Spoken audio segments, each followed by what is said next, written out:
the scary truth about sleep paralysis. What happens when you can't move?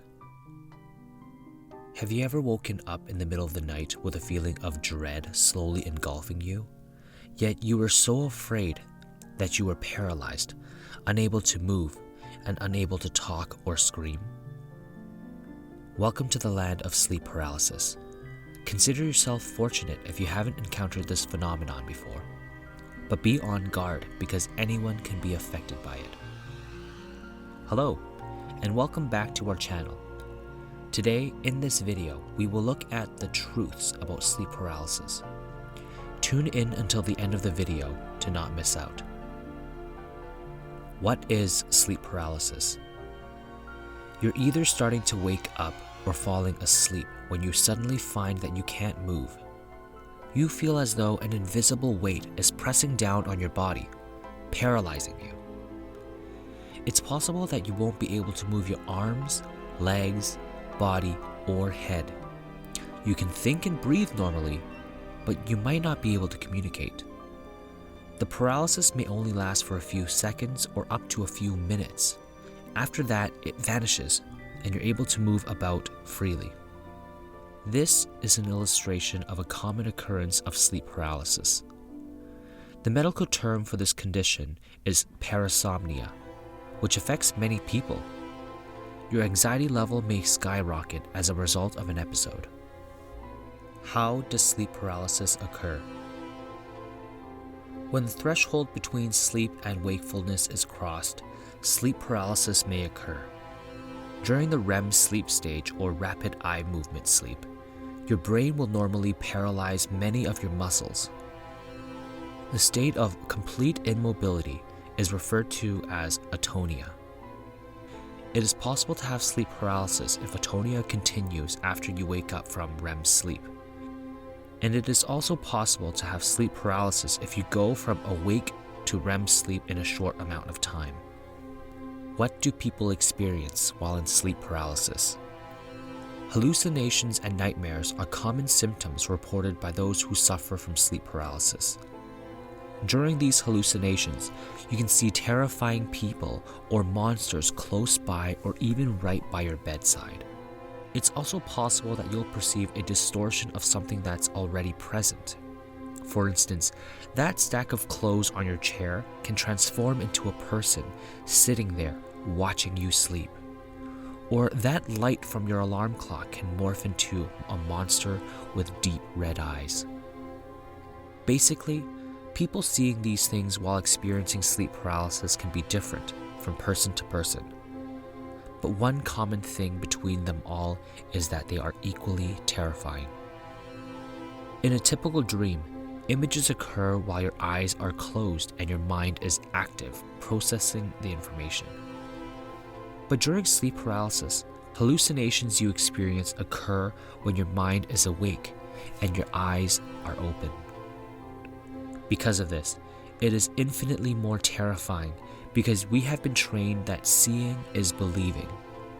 People become terrified of their environment due to the additional anxiety that comes from being unable to move their bodies or even shout for assistance. Is the world familiar with the term sleep paralysis? Well, yes. You might not believe this, but sleep paralysis has been a topic of observation since ancient times. You can also find examples of it in well-known works of art, such as Henry Fuseli's The Nightmare, which has examples of all of the standard cliches associated with sleep paralysis. A lady is lying on her back with a demon pressing down on her chest, making it difficult for her to breathe, and there are shadowy figures in the background. We like to assume that he called the picture The Nightmare because of the dark horse in the backdrop. Just because you have demons does not imply that you cannot appreciate a good pun. Folklores regarding sleep paralysis. Many folk legends from different cultures attempt to explain this illness. These traditions can be found all across the world. In Japan, they call it kanashibari, which literally translates to bound up in metal. And it's a common term in Japan. In China, the phenomenon is referred to as ghost oppression, whereas in the United States, some people connect it with alien abductions. In South Africa, the indigenous population of South Africa attributes sleep paralysis to a form of black magic known as Segatelio, and a dangerous race of dwarf-like monsters known as Tokolosh. In Canada, the Inuits of Canada believed that shaman spells are to blame for their sleep paralysis. In Egypt, it is widely believed that jinn is responsible for sleep paralysis in Egypt, a terrifying mythical entity that can even be fatal.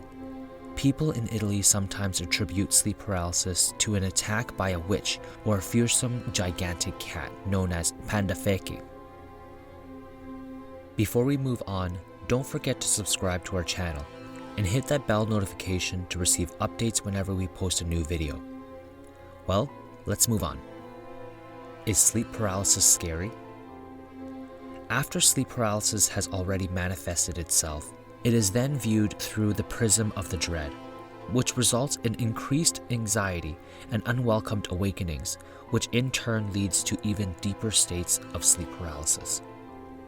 This self-perpetuating cycle, which we refer to as the panic hallucination model, continues to feed itself until sleep paralysis becomes chaotic, protracted, and to make matters worse, perhaps psychopathological. People have an overpowering feeling that they need to force themselves to move physically, or else they will die, and any kind of movement feels like it's an uphill battle for them. People typically try to start by wiggling their toes or trying to move their arms, but it takes every ounce of strength that they have to force themselves to fully wake up and move, and if they stop putting forth that consistent effort, they will have to start all the way back at the beginning. During sleep paralysis, you may attempt to call out for assistance. However, the majority of the time you will not be able to say anything, or at the very most only able to murmur a few incomprehensible phrases. It is scary just thinking about it. It is not at all what you expect the human mind to be like. Rather, it is far more mysterious and even sinister at times. It is a perfectly natural experience for people to have sleep paralysis, despite the fact that other people will only experience it once or twice in their lifetime. In spite of the fact that the sensation felt during sleep paralysis can be frightening, terrifying, and even menacing, it is important to recognize them for what they truly are: a temporary muscle atonia caused by the crossing paths of wakefulness and sleep. Have you experienced sleep paralysis before? Let us know what happened to you in the comments below. Make sure you like, share, and subscribe to our channel for more amazing content. Thanks for watching and see you next time. Until then, sleep well.